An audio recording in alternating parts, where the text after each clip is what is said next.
will make it come back. Yeah. So much fun. So much memories. Okay. Let me just say a couple things at the top. So first, President Biden spoke to Mayor Adams and gave his condolences about the tragic killing of Officer Jonathan Diller. The president offered Mayor Adams, the city of New York, and the New York Police Department his full support in the wake of the tragedy. And the president also spoke to Hadassah Lieberman to express his condolences to her and her family's loss. The president and Senator Lieberman served together in the U.S. Senate for 20 years. Senator Lieberman was principled, steadfast, and unafraid to stand up for what he thought was right. And I'll just say a couple things just about Baltimore, just give you a little of an update.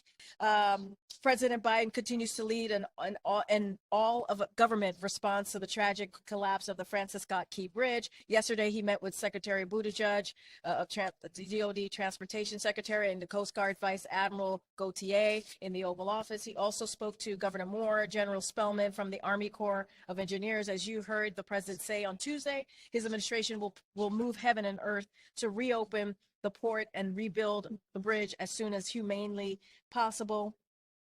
Administration officials have been on the record in Baltimore, on the ground, on the ground in Baltimore, and remain in direct communication with the state and local officials. Yesterday, the President's Supply Chain Distribution Task Force met to discuss potential impacts on regional and national supply chains. They will continue to monitor any new developments and coordinate outreach and efforts to assist impacted industries. And starting today, the Navy is sending contracted barges and support vessels to the Port of Baltimore to begin clearing debris. This marks a step forward as we continue to recover through the recovery process. We'll continue to share more in the upcoming days. With that, ma'am, Karine. Thank you. So President Biden will be in New York City for most of the day doing fundraising. Former President Donald Trump is going to the wake of the NYPD officer. I wondered if you mentioned that the president spoke to Mayor Adams. I wonder if he spoke to the family of the officer. And also, Trump is blaming a lot of crime on Biden. I just wondered if you could speak a little bit about that.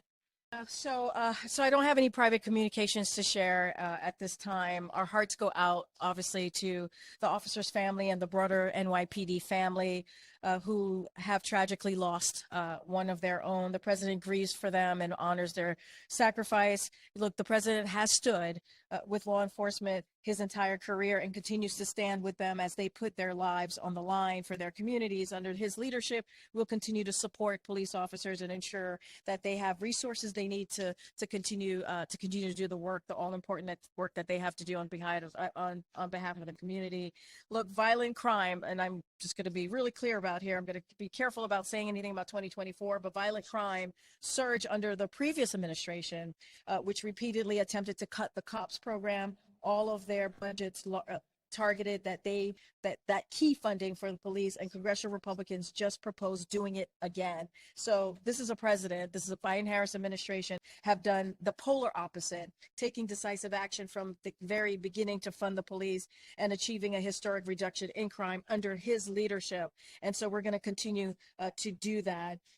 One more thing I want to say, that the funding, because the president's budget also proposes to fund the police and with billions, so the federal, state, and local government can hire more than 100,000 more officers, and I think that's important to note as well. Do you have an update on? Do you have an update on the bridge funding request, like how much it might be and when that will go before Congress? So I don't have any update on that. As you heard from the president, we're going to do everything that we can. The federal government's going to be there for the city of Baltimore, state of Maryland, to make sure that we get that bridge going, built back up. Obviously, we're going to ask Congress. We're expecting Congress to act. I just don't have anything more to share beyond what you heard from the president, beyond what you heard from Secretary Buttigieg. Can you tell us what plans to attend Senator Lieberman's funeral tomorrow? Nothing to share. As you know, he spoke to Senator Lieberman's widow. I just don't have anything to share on him attending any private ceremony. Can you tell us what he's doing this afternoon? There's a pretty big set of unexplained hours on the schedule. Well, I mean, for sure, this trip, as you know, is a political trip, is a campaign trip. So I really have to refer you to the campaign. Yeah, absolutely. Thank you. And so just we're going to have to refer you to the campaign on that. So fair to assume it's all political stuff that. Yeah. It is fair to assume. Is the president planning to do an iftar dinner or Eid celebration with the Muslim community to mark Ramadan? We have done that the last couple of years. We're committed to doing that. I don't have anything to share, but obviously we'll share any updates or events that on the iftar that we'll certainly share that with all of you. I know I have to sit. Has the president spoken to the families of the two men that were identified from Baltimore?